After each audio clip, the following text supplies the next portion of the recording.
Good morning Chhattisgarh, आप देख रहे हैं IBC 24 और मैं हूं आपके साथ छाया चौधरी। बुलेटिन की शुरुआत हेडलाइन के साथ।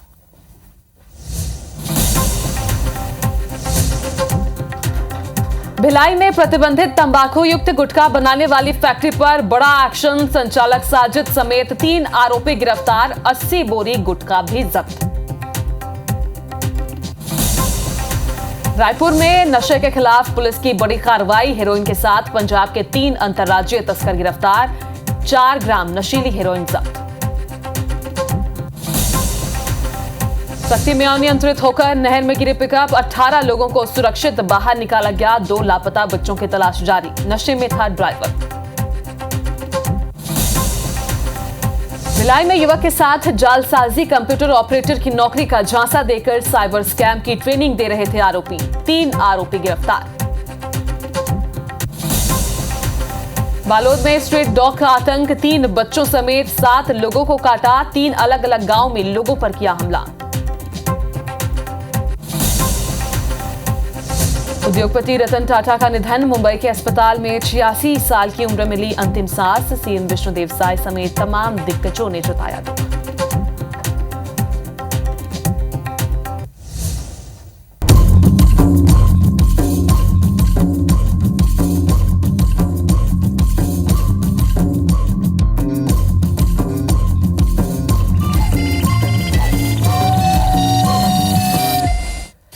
बुलेटिन की शुरुआत सबसे पहले बड़ी खबर के साथ। भिलाई से बड़ी खबर आपको बता दें, प्रतिबंधित तंबाकू युक्त गुटखा बनाने वाले फैक्ट्री संचालक को गिरफ्तार किया गया है। फैक्ट्री संचालक साजिद खान को देर रात पुलिस ने गिरफ्तार किया। संचालक के साथ 2 अन्य आरोपियों को भी गिरफ्तार किया गया है। आरोपी पर पहले भी अवैध गुटखा बनाने के संबंध में कार्रवाई की गई है। अन्य जिला और दूसरे राज्यों से मजदूर बुलाकर यह काम कराता था। तो बड़ी जानकारी निकलकर सामने आई। 2 अक्टूबर को पुरानी भिलाई पुलिस ने भी छापेमार कार्रवाई की थी। पुलिस ने फैक्ट्री से 80 बोरी गुटखा भी जब्त किया है।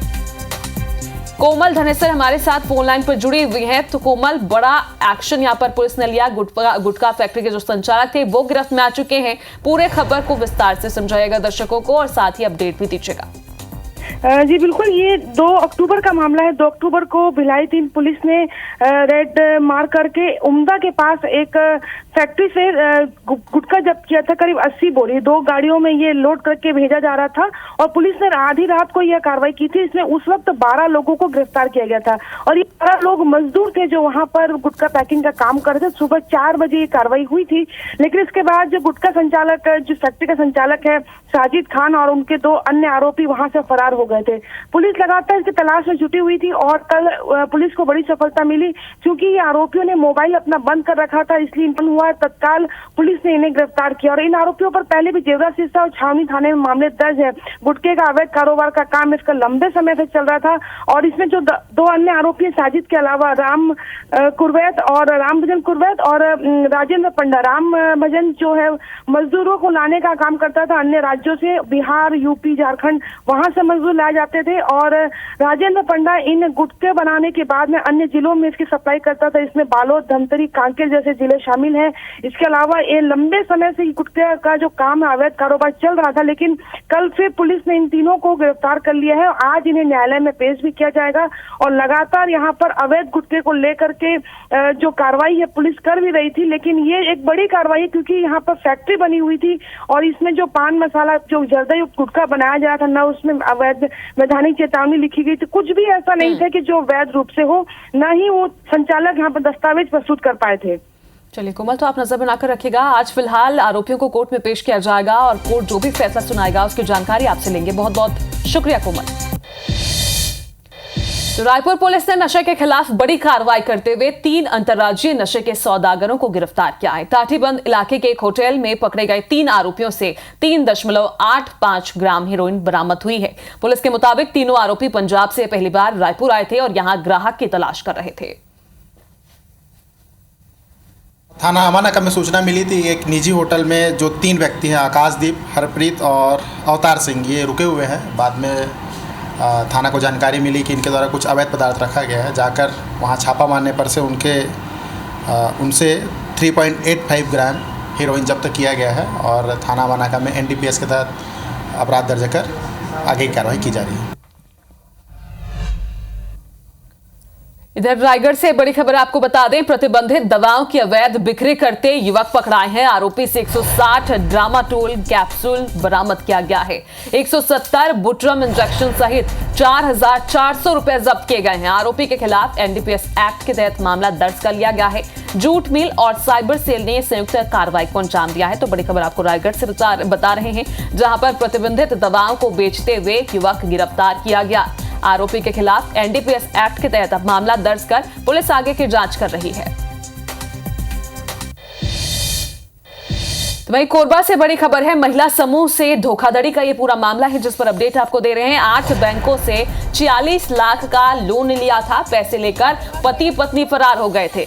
महिलाओं ने कलेक्टर और एसपी से मामले की शिकायत की थी। कोरबा के नवापारा रुगदा गांव का ये मामला बताया जा रहा है। तो महिला समूहों से ठगी करने वाले जो पति पत्नी थे, उन्हें अब गिरफ्तार कर लिया गया है। मतलब धोखाधड़ी हुई थी उनसे। अब महिलाओं ने एसपी और कलेक्टर से इसकी शिकायत दर्ज करवाई थी। कोरबा के नवापारा रुगदा गांव का मामला है।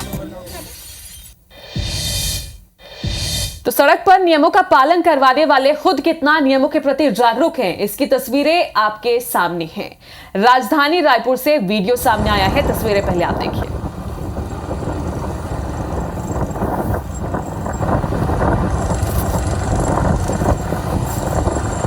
तो ये तस्वीरें आप देखिए, पुलिस अधिकारी का बुलेट पर स्टंट करते ये वीडियो वायरल हो रहा है। स्टंट हम लोग इसलिए ये शब्द इस्तेमाल कर रहे हैं क्योंकि यहाँ पर जो पुलिस अधिकारी हैं, उन्होंने ना तो हेलमेट लगाया है और ना ही वो दोनों हाथ से गाड़ी चला रहे हैं। एक हाथ से वो ड्राइव कर रहे हैं और साथ ही दूसरे हाथ से फोन में बात कर रहे हैं। यानी कि जिनके ऊपर जनता की जिम्मेदारी होती है, जिन्हें यातायात का पालन करने के लिए जनता को सिखाना पड़ता है, वो खुद ही यातायात नियमों का पालन नहीं कर रहे हैं। इसीलिए यहाँ पर लिखा गया है कि बुलेट पर स्टंट करते हुए इन पुलिसकर्मी का वीडियो जो है वायरल हो रहा है। और इस दौरान आप ये भी देखेंगे कि दोनों हाथ छोड़कर वो फोन चलाते हुए भी दिखाई देंगे। राजधानी रायपुर की तस्वीर है और राजधानी की सड़कों पर पुलिसकर्मी का ये वीडियो अब खूब सोशल मीडिया पर भी छाया हुआ है और अब कार्रवाई की मांग भी उठने लगी है।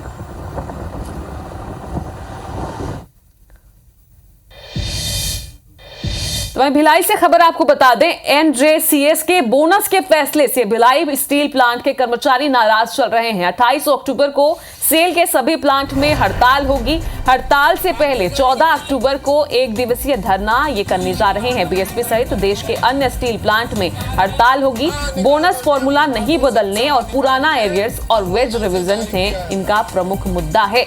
तो भिलाई से आपको बड़ी खबर बता रहे हैं, जहां पर हड़ताल की बात कही जा रही है। बीएसपी के जो कर्मचारी हैं वो हड़ताल पर जाने वाले हैं। बोनस के फैसले से कर्मचारी नाराज चल रहे हैं। उनकी मांग है बोनस फॉर्मूला, ओल्ड एरियर्स और वेज रिवीजन। ये 3 प्रमुख मांगे हैं, जो इन्हीं मांगों को लेकर वो हड़ताल पर जाने की बात कह रहे हैं।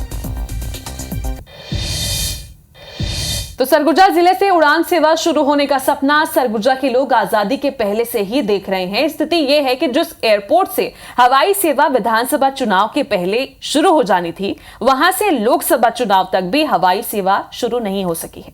हैरानी की बात यह है कि यहां स्टेट लैंडिंग तो 72 सीटर की करवाई गई, मगर हवाई जहाज 19 सीटर चलाने की तैयारी की जा रही है, जिसे लेकर भी अब बड़े सवाल खड़े हो रहे हैं। सरगुजा संभाग प्रदेश के उन इलाकों में शुमार है जहां संभावनाएं तो बहुत है, मगर बड़े शहरों से कनेक्टिविटी नहीं होने के कारण इसका समुचित विकास संभव नहीं हो पा रहा है। इसी समस्या को देखते हुए आजादी के पहले दरिमा हवाई पट्टी का उन्नयन कर उड़ान सेवा से इसे जोड़ने की कवायद शुरू की गई। करोड़ों रुपए खर्च करके यहाँ रनवे की स्ट्रेंथ और लंबाई बढ़ाई गई। पिछली सरकार के सीएम की फ्लाइट भी यहाँ टेस्ट लैंडिंग के लिए उतारी गई।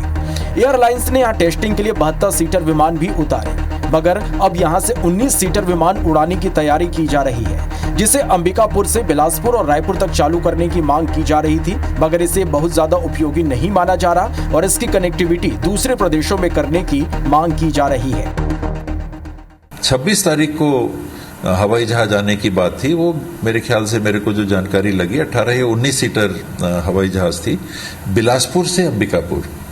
वो आ जाए अच्छा है। व्यक्तिगत मेरे उतनी रुचि उसमें इसलिए नहीं है कि आज की जो सड़क की स्थिति है, 3 घंटे में तो बिलासपुर पहुंच जाते हैं। तो हवाई जहाज इत्यादि हम लोग लगे रहेंगे अपने स्तर पे। शासन निश्चित रूप से पहल करता होगा और जनप्रतिनिधि हैं और नागरिक हैं, वो भी पहल कर ही रहे होंगे, करना भी चाहिए, और सब मिलके हम लोग प्रयास करेंगे तो कोई कारण नहीं है कि जल्दी से जल्दी हवाई सेवा यहाँ प्रारंभ हो जाए।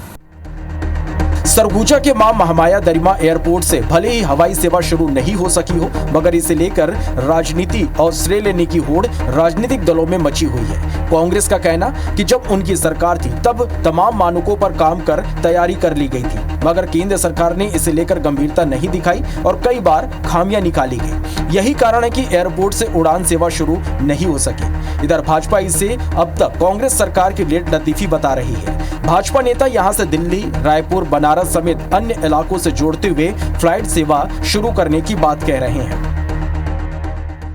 पिछले दौरे में माननीय चिंतामणि महाराज की मुलाकात इंडिगो के चेयरमैन से हुई थी। उन्होंने भी दिलचस्पी दिखाई थी और हम सबकी भी यही मांग है, क्योंकि 72 सीटर विमान अगर रायपुर से अंबिकापुर और बनारस जुड़ता है तो एक तो किराया भी इसका 2500 से 3000 के बीच रहेगा और लोगों को सुविधा भी मिलेगी। बहरहाल सरगुजा का मां महामाया दरिमा एयरपोर्ट कब तक फ्लाइट की लैंडिंग और टेक ऑफ करा पाता है, ये तो आने वाला समय ही बताएगा। अब देखना होगा कि सरगुजा संभाग के लोगों का सपना आखिर कब तक पूरा होगा। अभिषेक सोनी, IBC 24, सरगुजा। राजधानी रायपुर नगर निगम मुख्यालय के समीप बनी 3 दुकानों के मामले में बड़ा भ्रष्टाचार उजागर हुआ है। कोतवाली चौक से निगम मुख्यालय तक सड़क चौड़ीकरण के लिए जिन 3 दुकानों के व्यवस्थापन के नाम पर इनका निर्माण किया गया था, वो दुकानें अभी जस की तस अपनी जगह पर हैं और मामला कोर्ट में लंबित है। पहले तो जिम्मेदारों ने अवैध तरीके से भू अभिलेख शाखा की जमीन पर दुकानें बना दी, फिर इन्हें बेचने के लिए बकायदा टेंडर भी जारी कर दिया। नेता प्रतिपक्ष ने आरोप लगाया है कि निर्माण में सिर्फ 4 लाख रुपए खर्च किए गए, जबकि टेंडर 19 लाख रुपए का किया। मामले में महापौर एजाज टेबर ने बताया कि तत्कालीन चीफ सेक्रेटरी RP मंडल के कहने पर दुकानों का निर्माण किया गया था। दुकानें खाली पड़ी थी, इसलिए टेंडर किया जा रहा है। 3 दुकान है, 3 दुकान प्रभावित हो रही थी, मगर जब ऐसा लगा कि वो दुकान प्रभावित नहीं हो रही है, हमारे पास लेटर है कलेक्टर साहब का।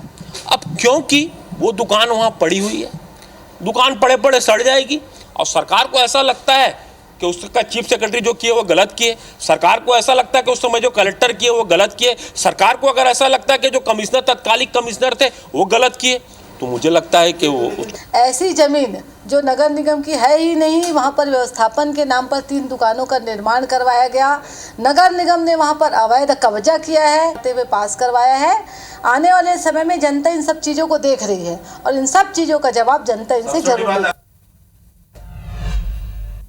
दुर्ग से बड़ी खबर है, यात्रियों के लिए खुशखबरी है। छठ पूजा के लिए स्पेशल ट्रेन चलेगी। 3 और 4 नवंबर को ये स्पेशल ट्रेन चलेगी। बिहार जाने के लिए यात्रियों के लिए खासतौर पर यह सुविधा दी गई है। छठ पर्व को देखते हुए रेलवे ने सुरक्षा भी बढ़ा दी है। जो यात्री हैं और जिन्हें त्योहारी सीजन में खासतौर पर सफर करना पड़ता है एक जगह से दूसरे जगह के लिए, उनके लिए खासतौर पर यह खुशखबरी, जहां पर छठ पूजा के लिए अब स्पेशल ट्रेन चलाई जाएगी।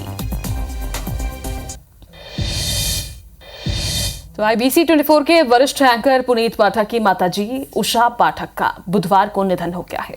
वे लंबे समय से बीमार चल रही थी और उनका अंतिम संस्कार गुरुवार को रायपुर के देवेंद्र नगर मुक्तिधाम में किया जाएगा। उषा पाठक के निधन पर छत्तीसगढ़ के मुख्यमंत्री विष्णुदेव साय, मध्य प्रदेश के मुख्यमंत्री डॉक्टर मोहन यादव और साथ ही केंद्रीय कृषि मंत्री शिवराज सिंह चौहान, मध्य प्रदेश के बीजेपी अध्यक्ष वीडी शर्मा, मध्य प्रदेश बीजेपी के संगठन महामंत्री हितानंद समेत देश के कई वरिष्ठ नेताओं और लोगों ने श्रद्धांजलि दी है।